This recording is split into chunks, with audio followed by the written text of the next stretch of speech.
I bought a car worth 100 grand with some old man's money just after my husband's funeral. Ashley and I were mentally and physically exhausted, yet Julia said this with glee. David was happily looking at the contract Julia had brought. Whose money are you talking about? What on earth is going on? I couldn't help but raise my voice in frustration. Despite the fact that Ashley and I were mourning the loss of my husband, our eldest son and his wife seemed not only unbothered but even pleased. The insurance money will be deposited, right? Plus, there should be an inheritance. Out of Julia's bag came, unbelievably, my husband's bank book. Seeing that, I burst into laughter. What's so funny? You're planning to use that to buy. I feel sorry for you because that bank book. My words, spoken between gasps of laughter, turned the faces of our eldest son and his wife pale. My name is Amanda Simpson. I was married to Chris and blessed with 2 children. Our eldest daughter Ashley, our eldest son David. Chris's family has been a line of doctors for generations. Both my father-in-law and mother-in-law have medical licenses. Chris had also been working hard since childhood to become a doctor. Drawn to Chris's hardworking and admirable character, which I got to know through a friend's introduction, we became a couple. Seeing Chris's dedication, our daughter Ashley also decided to pursue a career in medicine. Although Ashley wasn't necessarily academically gifted, she was diligent every day. As her mother, I was there to witness her efforts up close. I didn't force her to become a doctor. However, Chris was really pleased when she decided to become one by her own will. Mom, I got an A rating for the medical university. When she got an A rating from her dream university in high school, I couldn't help but shed tears at her success. No, it's not an acceptance yet. I still have to work hard without letting my guard down. I was genuinely happy to see her grow up to be such a kind and resilient person. But David, our eldest son, was quite the opposite. Born prematurely, David had always been frail, and I admit I might have been overprotective of him. But as David grew up, he got stronger and eventually caught up with his peers in physique. Without attending any cram school, he consistently scored perfect marks in elementary school tests. He grew up wonderfully, which was reassuring. However, the latter half of his middle school years, David started coming home with bruises every day. David, what happened to you? Those injuries. I was concerned, but David started to ignore me. They looked like bruises from fights. Maybe he got into some scuffles. He's a boy, after all. There are times like these. It's kind of a good thing in a way that he's grown up to stand up for himself. As long as he's not causing trouble for others, let him be, Chris said with a laugh. In hindsight, I should have listened to Chris and left things to some extent. However, my overprotective nature towards David made me anxious. I constantly questioned him about the fights and who hurt him, which drove him away. You're so annoying. If you ask me one more time, I'll never speak to you again. Indeed, despite Chris's advice, I kept pushing. After David's stern warning, I reflected and stopped prying. But every time one bruise healed, another appeared. All I could do was watch over him with worry. While David was certainly academically talented, he ended up spending most of his time fighting and went to a local public high school. I hoped that after he outgrew his teenage years, David would discuss his future or college plans, but he remained unchanged. Hey, madam, give me some money, he demanded rudely one day. If you think acting like a delinquent makes you cool, you're gravely mistaken, Ashley retorted. Huh? What did you say? David snapped back, and it seemed like a fight was about to break out. The thought of Ashley possibly being harmed left me restless. Don't fight, please. Here, is this for lunch money? I quickly took a $50 note from my wallet and handed it to David. He clicked his tongue in annoyance and left, with Ashley glaring at him. How did it come to this? Did I spoil him too much? Every day I reflected and blamed myself. Even as his classmates began preparing for university entrance exams, David remained unchanged. Chris tried to talk to David multiple times out of concern, but David even began hurling abusive words at Chris. Well, he hasn't done anything that would involve the police, Chris would say. He has been picked up for being out late with friends more than once or twice. In the end, David neither found a job nor decided on further studies and just graduated high school. David, what are you going to do? You can do well if you study. Isn't it better to go to college now? I'm not saying you should become a doctor, but you should get a job. David wouldn't even meet my eyes when I said this. However, A year later, David, who had been jobless and staying at home, approached me. "Hey," he said. I thought he might be asking for money again. But when I turned to look at him, David continued, "I'm having the kid. I'm getting married." I was left speechless from the shock. David continued, "But I'll start working. Can my wife and I live here?" "Wait, I still don't fully understand the situation. Let's discuss this with your father first." That night, Chris, David, and I had a conversation. We, as parents, came to terms with David's decision to work and his determination to welcome a child and wife. We decided to accept this new family. On the day we were to meet her, Chris, Ashley, and I waited at home. David had gone to fetch her. "He's late, isn't he?" I remarked. Even after the promised time of 1 o'clock, the two hadn't shown up. We worried that they might have had an accident. We tried reaching out but couldn't get in touch. Contrary to our anxiety, the two casually appeared just before 3. "We're back." "Wow, this place is massive. It's like a mansion." "Oh, nice to meet you. I'm Julia," she said. I was taken aback by the woman David had brought home. Despite claiming to be pregnant, she wore high heels, a short skirt that seemed chilly, and had long, shimmering, pointed nails. In her hand was a plastic bag from a baby goods store, and she greeted us with surprising words. "Nice to meet you. I'm David's mother. Really, you're prettier than what David described." "Nice to meet you, Amanda." Her behavior lacked any semblance of manners, and I was simply stunned. "Where's my room?" she asked. "Oh, we haven't decided yet," I replied. "Okay, I'll just leave the baby stuff in the living room then." With that, Julia entered the house and headed to the living room. She then greeted Chris and Ashley with the same casual tone. The checkout line was so long. "Sorry for being late. You all waited, right?" Returning to the living room, Julia addressed me, Chris, Ashley, and I could only exchange glances without saying a word. "Are you all nervous? Just relax, okay? Chill out." We were simply astounded by her words. We thought today was just a greeting, but Julia came in, placed a ton of luggage in the living room, and acted like she owned the place. Afterward, I greeted Julia again. She was 22 years old and apparently worked part-time at a bar. As a child, her parents divorced and she was raised by her father. However, he later disappeared, and she seems to have grown up in a children's home. I understood it must have been tough without any family, but there are kids who turn out well despite that. I don't think one's circumstances can be an excuse for rudeness.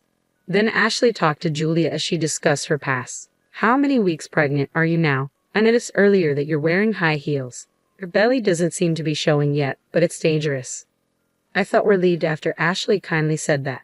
Then on Julia's behalf, David spoke up. "Right, I thought the same, but Julia apparently only has heeled shoes. Buy her some, madam." Suddenly, the conversation shifted to me, and I was taken aback. "Oh, don't be so surprised. You probably don't know my taste, right? If you give me money, I'll choose for myself." I was at a loss for words at Julia's lack of hesitation. Ashley shouted at the two of them, "Why should Mom buy it? Why don't you, David?" "But the baby inside me is her grandchild, isn't it?" Julia retorted. "So what? It's your child." Ashley shot back. "Scary. Is this what a sister-in-law is like?" "Hilarious," Julia said, mocking her.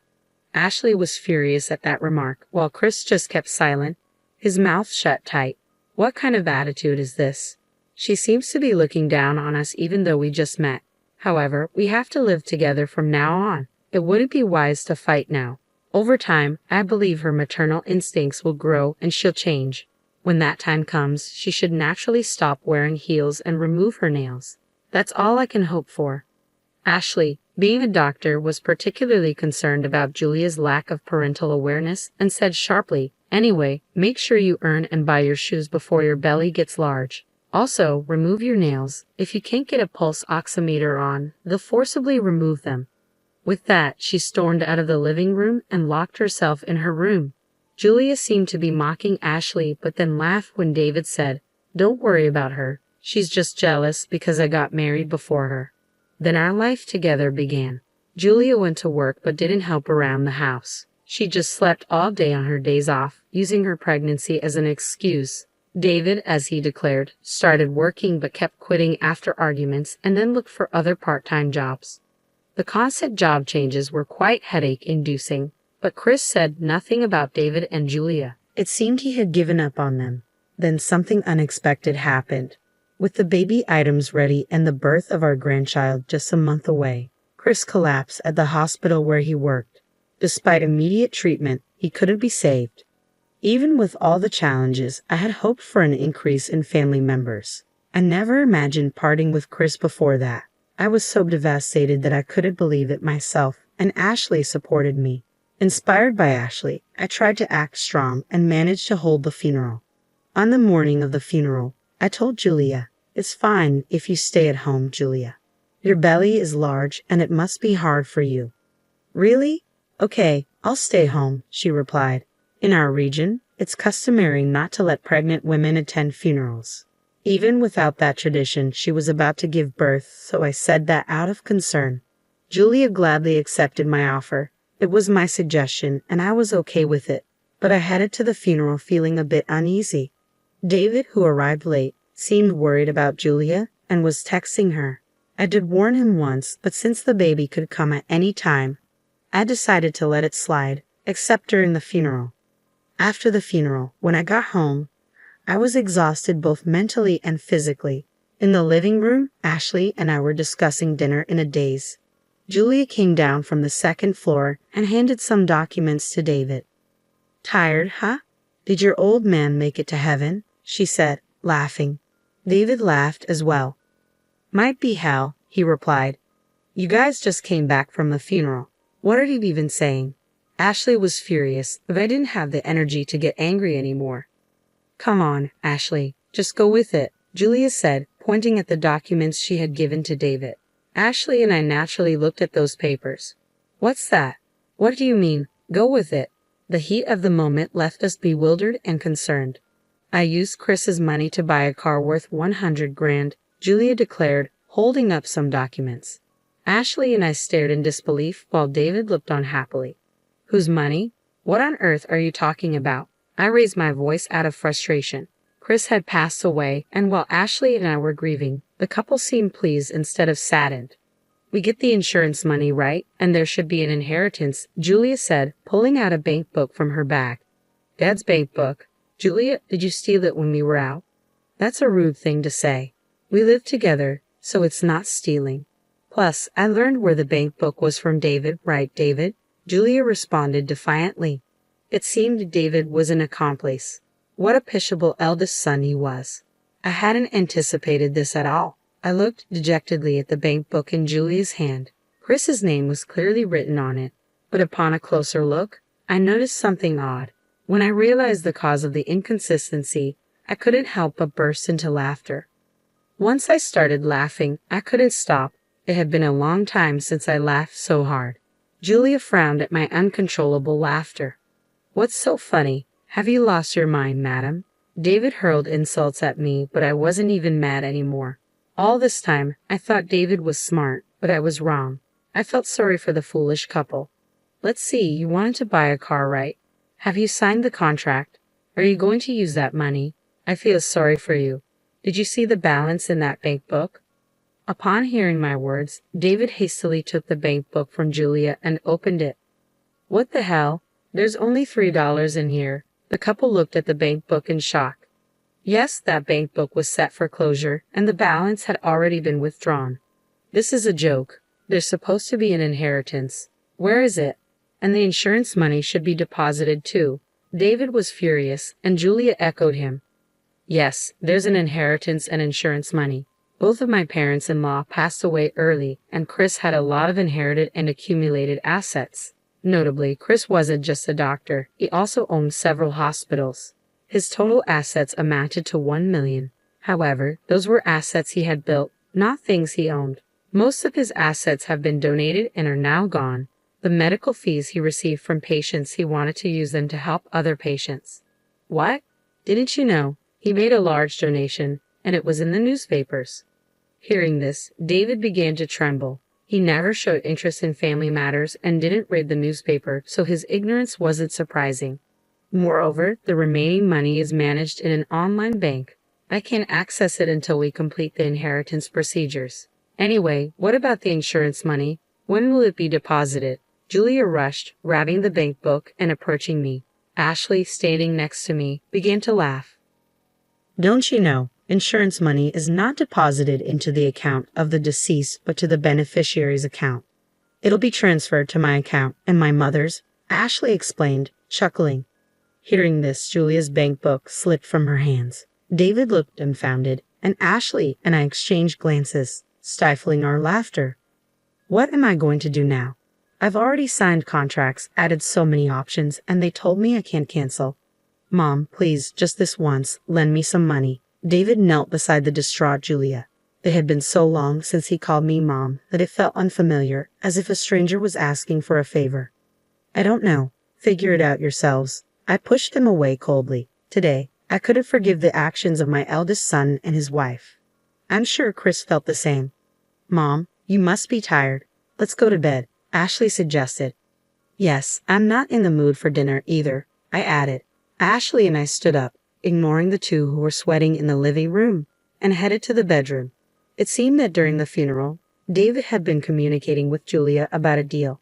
I thought they were concerned about their health, but it seemed the car was more important than their unborn child. In his lifetime, Chris always said he didn't want to leave a single penny to David and Julia. As planned, the insurance money was transferred to Ashley and me. Chris died young, and David, even after starting a family, remained unreliable.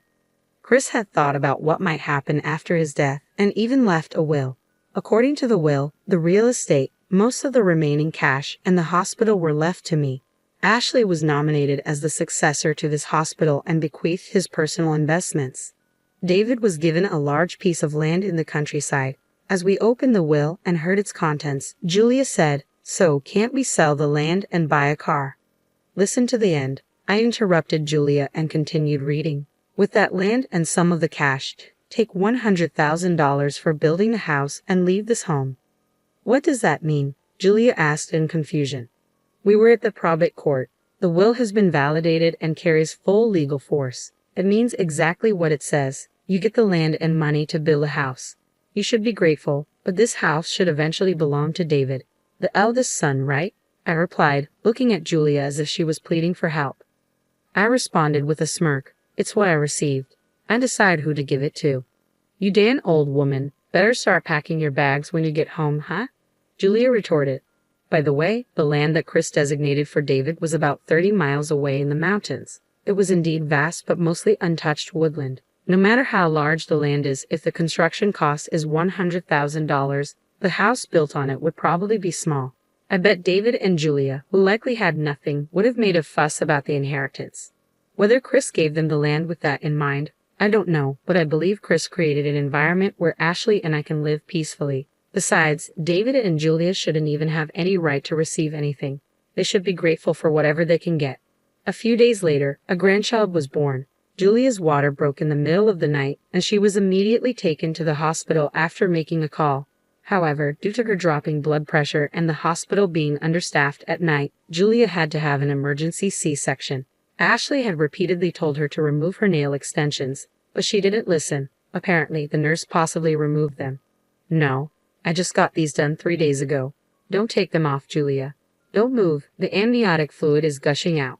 They apparently had a standoff in the middle of the night. From what I heard from Ashley, this confrontation was more challenging than the surgery. I've never had fancy nails like young people do, but it seems like it was painful. It's undoubtedly a case of getting what she deserved, I thought to myself. Julia, who had been saved along with her child, could no longer stand up to Ashley and quickly became docile. She may be upset about the inheritance, but she's no longer acting superior to us.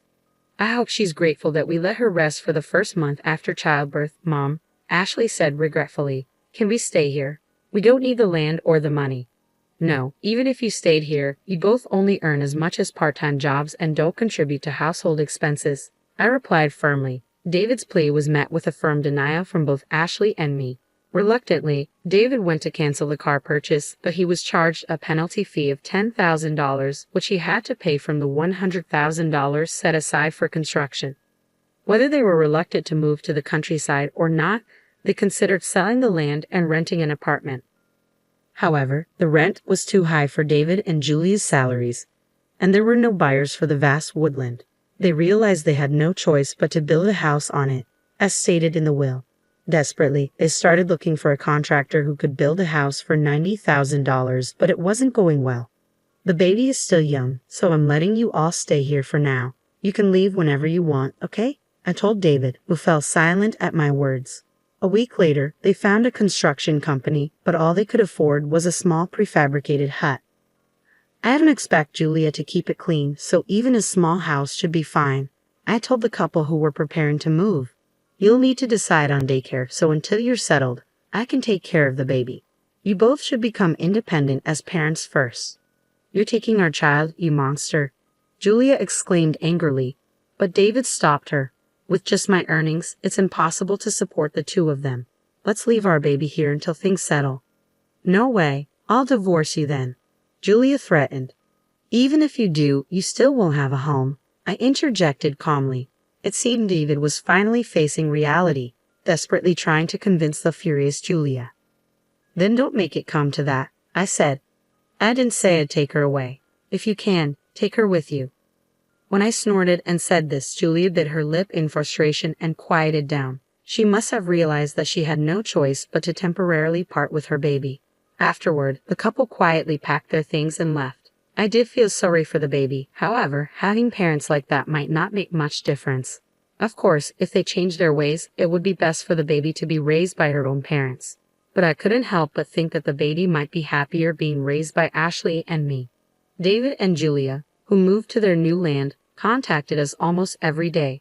If it was about the granddaughter, I was happy to reply. But all they ever asked for was money. When ignored, they sent pictures of bread for dinner. Seeing this, Ashley laughed. Even if they ruin their health, they won't be able to afford medical bills. In the countryside, a car is essential, I commented. They're currently driving a used car they bought for $3,000, which frequently stalls. They might be saying this to gain our sympathy, but they don't know it's just a laughing matter for us, Ashley added. In this situation, they probably won't be able to take their daughter back, I concluded. But as long as we can live with our adorable granddaughter, I think it's okay. When she turned 3, she was very cute, kind, and nothing like David or Julia. She was a hard worker. Ashley bought her a number puzzle, and she eagerly learned numbers and could already read letters. David and Julia are still living day by day, Ashley observed. Occasionally, when they receive pictures of their daughter, they exclaim, "Super cute," as if looking at a stuffed toy. It still seems impossible for the two of them to become parents, I mused. When the granddaughter grows up, I hope she can learn from her parents' mistakes and grow up straight. That's what I think.